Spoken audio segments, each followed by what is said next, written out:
2 years i-Kaizer Chiefs imele uVelebane bafowethu since the first approach izama ukumsayina laphana ku-Cape Town Spurs. Manje uVelebane uyaprova ukuthi why i-Kaizer Chiefs imlandelele isikhathi esingaka yaze yamthola. I mean uVelebane bafowethu super exciting kakhulu njalo mebamba ibhola. I mean ungichazile kakhulu bafowethu angifuni ukuqamba amanga izolo. I mean usquare ibhola udlalela eboxing you beat someone and then asquare ibhola Kaizer Chiefs ithole i-opportunity ukuthi ikore bahlulekeleke bona be-Kaizer Chiefs but-ke ibhola aliye eboxing. Imagine this, think about this. If i-team ifake ibhola lese kawu-20 eboxing, sengenze example nje kawu-20, lesi noma kawu-10, khona la zizohlangana neplayer lakho, so you are able to create more opportunities. Hhayi lento yabo leyabomodi yokubamba ibhola, udlala ama-short passes lana, uzifake kuma-traffic. So uVelebane ubanika a different spark ku-Kaizer Chiefs, different opportunities created. Udirect, uneplani, unaso leso skill leso, not like super skillful kufana namanye ama-player but is able to take players on our beat lawo ma-player lawo. U-dangerous and productive in terms of ukuya phambili. I mean like what a guy. Siyazi ukuthi abantu bathi ufana no-Du Preez. Ngikhumbula warm-up lapha ne-stadium bathi why bafaka uDu Preez. I think lapha bese-Dobson Village me-warm-up bathi hayibo kuze uDu Preez kanti no uVelebane. Well mawumbheka from a distance ngathi uDu Preez but uVelebane une-balance than uDu Preez. uDu Preez akana-balance. Yeah, it's gonna take some time. Bacishe bane-resemblance, khona lokho kufana njengoba uVelebane esegundile naye, khona lokho kufana kancane but awuquick umuntu bafowethu, awuquick uVelebane. Awuzomosha for i-Kaizer Chiefs. Bano-Ighodaro ezi-central number 9 yabo ehlezi izoba khona laphana ebhokisini. Mebamba ibhola even ama-player e-Kaizer Chiefs aya laphana ebhokisini ayazi ukuthi uzolifaka ibhola because uzogijima nalo and then asquare. Important kakhulu for i-Kaizer Chiefs, i-play elizokwazi ukucontribute kakhulu. What a play. You see, oLilepo kumele bafunde lento yabo ukuthi mabamba ibhola you take players on, awunaplan, awunanix. I mean uyi-hard work uLilepo, uyadlala ukudlala but i-final product siye emletha down ukuthi is not assisting, is not ucabanga nje ukushaya from a distance. Manje uVelebane he gives them a different thing ku-Kaizer Chiefs ukuthi uyawasquare amabhola, ucabanga ngoku-assist isikhathi esiningi. Is not that comfortable yet, but once he gets too comfortable or right and ebheka awungi-impressile bafethu uVelebane no. Mekubanjwa ibhola uVilakazi mebamba ibhola already uVelebane uyadrop uyangena laphana ebhokisini or uba close to i-box. uLilepo mabamba ibhola that side uyazimela le line yena until umela ibhola lize lifike kuye khathi azoba ne-movement. So ukuhlakanipha nje kwama-player different okwenza umuntu a-stand out and then uVelebane lesa space lesi sakho better than omodi bafethu noLilepo. To be fair, in terms of into ayinika yona i-team, I think based on i-talent angaba semuva kunabo but based on i-contribution yakhe eteamini ayi strong kakhulu umjida bafethu dangerous. What a player. Uyaprova ukuthi i-Kaizer Chiefs ikulinde for isikhathi eside, yakugijimisa for isikhathi eside ngoba ubalulekile ngempela, uzokwazi ukuletha ama-results for i-Kaizer Chiefs. The only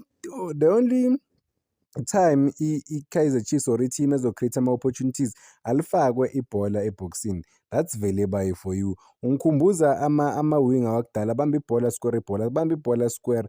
Uyazi ukuthi ama-player wakhe azowathola amanye amabhola, awa-waste. Ngabe easy today or manizolo ngabe ube ne-assist kodwa-ke it was not meant to be because of the players were not able to bury those opportunities, but he created opportunities. He was lively. He was the spark of the game. Umdlali super exciting. What a player for i-Kaizer Chiefs. What a signing. Finally, yabona manje banama-options amaningi laphana ku-Kaizer Chiefs, even ebhentshini mawubheka ukuthi maba-replace abantu bangafaka bani, banama-option. Even ku-striking department mawubheka iy'striker zabo laphana bano-Ighodaro, bano-Silva. uSilva from the bench uyakwazi ukuwashaya amagoli already from the bench, ushaye 3 goals. And then overall kunamagoli awu-4 this season kuBetway Premiership.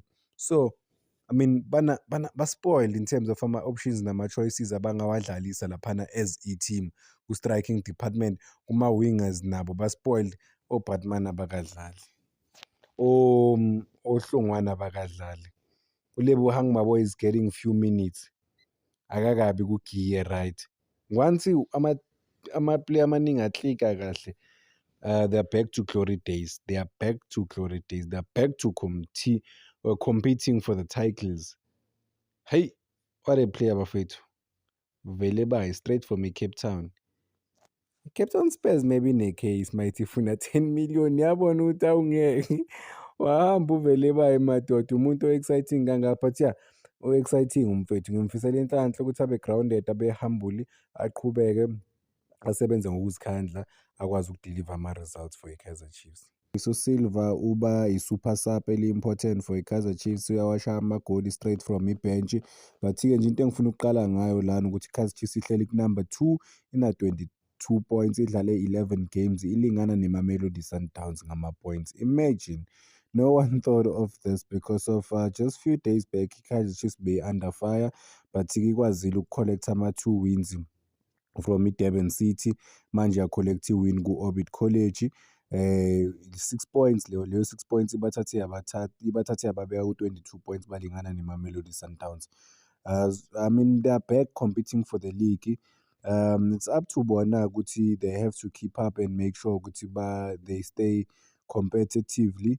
They don't drop just ama-points unnecessary because create ama-opportunities. They have to continue giving amanye ama-teams like ama-problems okwazi ukuwashaya. Masibheka laphana iMamelodi Sundowns ina-6 wins ne-Kaizer Chiefs ina-6 wins kumagame awu-11 all-2 ama-team adrowe kawu-4-4 luze kayi-1-1 but iMamelodi Sundowns-ke ishaya amagoli awu-18 i-Kaizer Chiefs ishaya amagoli awu-13 all-2 ama-teams akhonsile amagoli awu-6 neck and neck bayalingana labantu laba with everything yonke into nje except ama-goals laphana ashayiwe kuphela.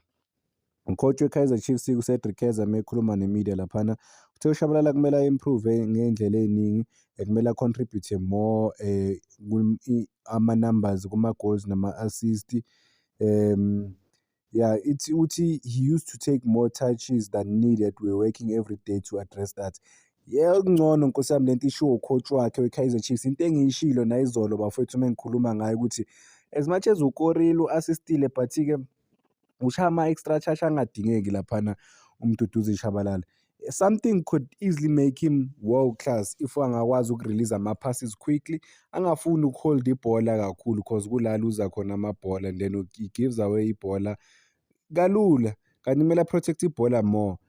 He would beat a player but he want to beat more aluse ibhola-ke kanjalo but-ke makangaba clinical nje abe-direct akwazi ukushesha laphana angenza okukhulu for i-Kaizer Chiefs. Angaba one of the biggest players eSouth Africa.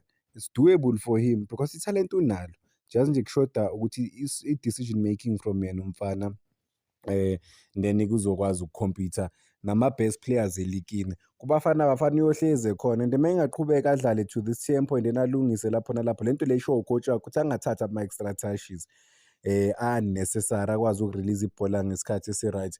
Ku-FIFA World Cup uzoya. I mean uHugo Broos ngeke akwazi uku-ignora wonke umuntu laphana ku-Kaizer Chiefs because I mean abantu abaningi balwela ukuya ku-World Cup so isikhathi sokuthi nomfana laphana a-improve every aspect of igame yakhe ukuthi bamnothise laphana ku-national team because naye uyafuna uya ku-national team.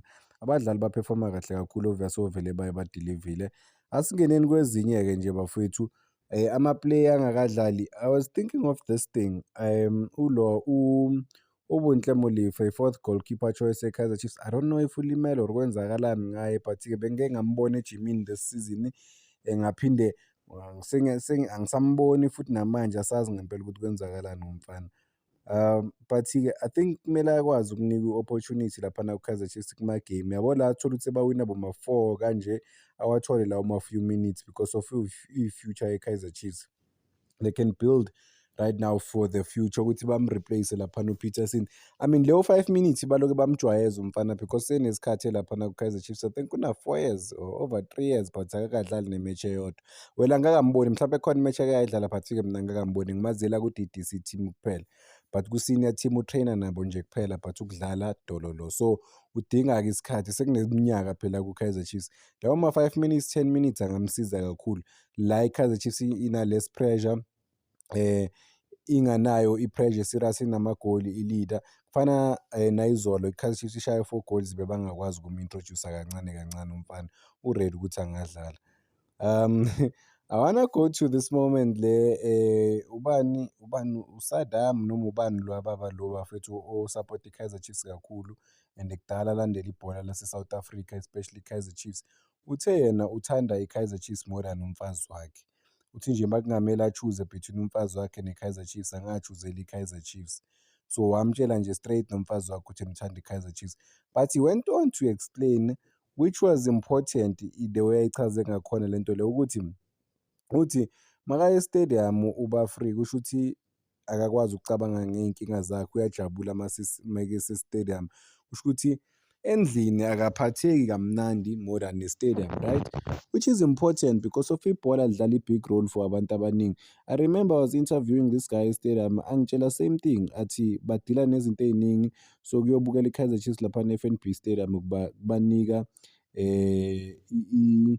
i-breather man, ukuthi baphefumule kangconywana, bakwazi ukukhohlwa iy'nkinga zabo laphana abadila nazo emakhaya. So that is why ku-important ukuthi i-Kaizer Chiefs iwine, ijabulise ama-fans ukuthi bakhohlwe iy'nkinga zabo for some time, for a couple of minutes or for 2 hours, and then they go back to their real lives, and then baqale phansi futhi bafile whatever they are feeling. But-ke into abayiyelayo laphana kuyobukela i-Kaizer Chiefs ukuthi babe right.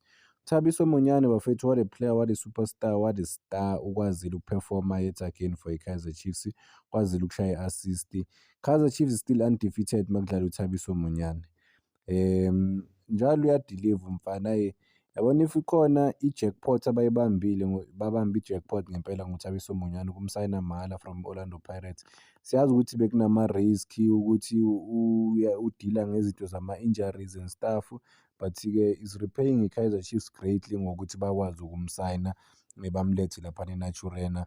Uyaziprova week in and week out, or njalo uma opportunity yokudlala ukuthi uyadeserve ukudlalela i-Kaizer Chiefs futhi uyafuna ukuyilwela.